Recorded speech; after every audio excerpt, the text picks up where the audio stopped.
What's up, guys? It's your boy Rob here for another installment of the Backcountry Chef. Right now I'm going to show you how to set up our classic Dragonfly stove, which is the older sister of the kind of more famous MSR stove product, the Whisper Light. I could call it a Whisper Light like 4 times in this video. It is a Dragonfly for all future reference. So there's several parts that you have when setting up a stove. You have your fuel bottle. This is essential because you need fuel to make the stove work. You have a pump. These pumps are often broken at Billings, but we usually bring several on the trips for exactly that reason.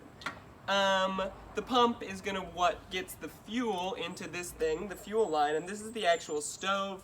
It's got several parts. It doesn't always look like this when you pull it out of the bag, but that's just because it gets put away kind of in a compact shape, but you can fiddle around with it and it'll get it to this point. You also have this little circle pie tin metal thing.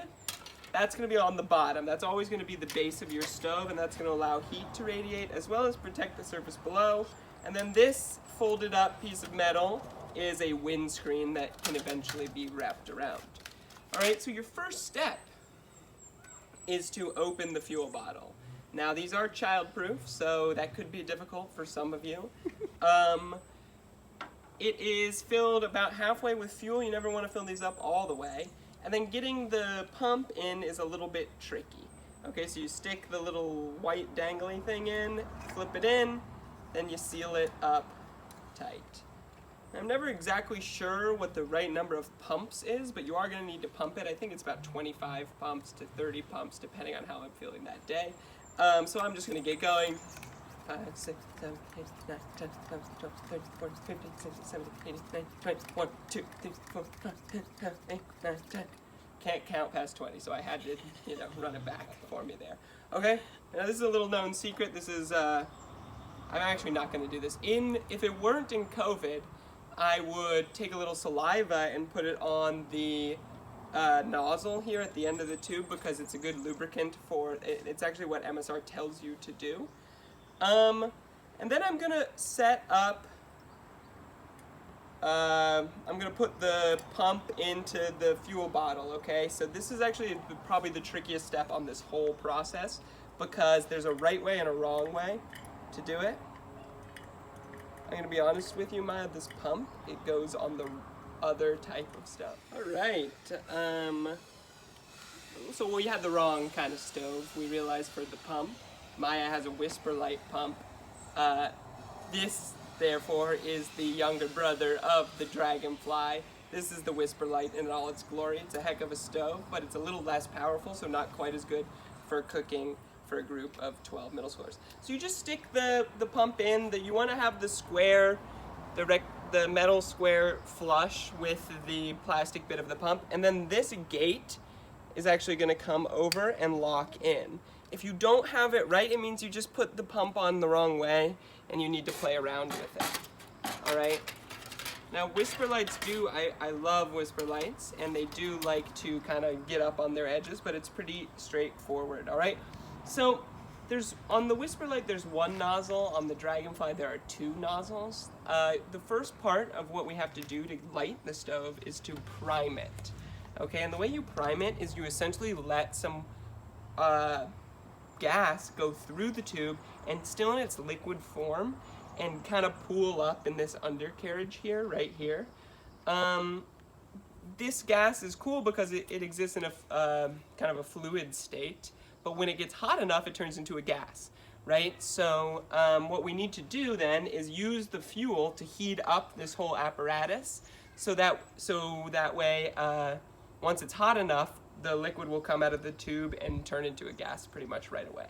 Okay, and that's how the stove operates.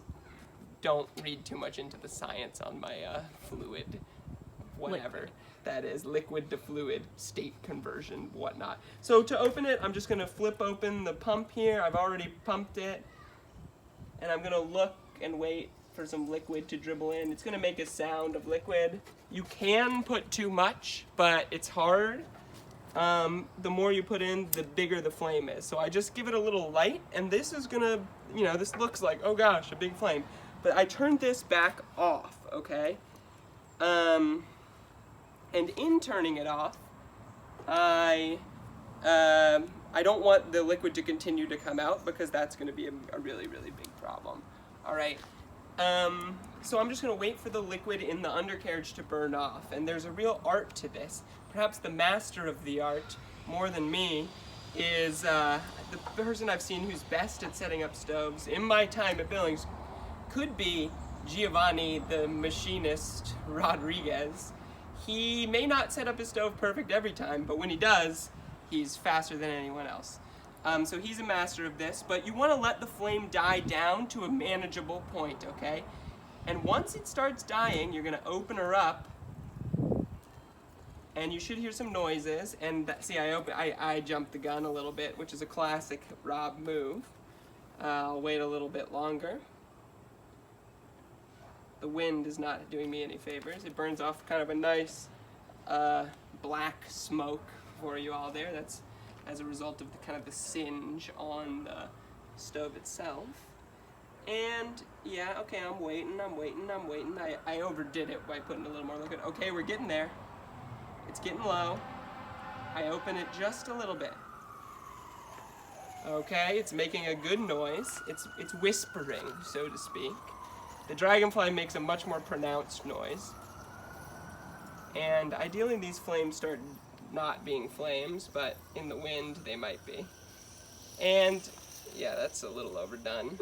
But essentially, you can see that this stove is whispering to me. The orange is going away, and this is and now we have it. It's a very hot stove. It's good to go. It should be able to just pop a pan on there, boom, and you'd be able to make a nice quesadilla pizza, which is our next installment. Okay, stay tuned for the quesadilla pizza installment featuring both Rob and Maya.